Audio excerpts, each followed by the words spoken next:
Les morts subites sont nombreuses.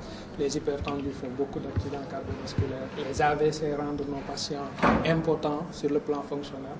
Et puis, il y a surtout des morts subites. Ça, c'est quelque chose d'assez dramatique qu'entraînent ces maladies cardiovasculaires. Donc, le plus important pour nous, ce n'est pas de traiter ces maladies, puisque ce qui nous intéresse, c'est surtout la prévention, les mesures préventives. Et quand on parle de prévention, c'est surtout d'éviter les facteurs qui amènent ces maladies, c'est-à-dire les facteurs cardiovasculaires. C'est de lutter contre ces facteurs. L'important, c'est de prévenir.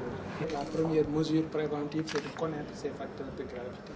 C'est l'hypertension artérielle, c'est le diabète, c'est l'obésité, c'est le tabagisme, c'est la sédentarité, c'est le stress, c'est le manque d'activité physique. Donc, c'est surtout ces facteurs qui peuvent accentuer la survenue de ces maladies cardiovasculaires.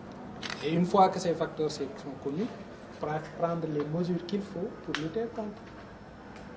Et ces mesures, c'est des choses faciles de la vie de tous les jours. C'est juste avoir une bonne hygiène de vie, une bonne activité physique régulière et une bonne alimentation. On peut le résumer ainsi. Une bonne activité physique, ça veut dire bouger, marcher, ne pas être sédentaire.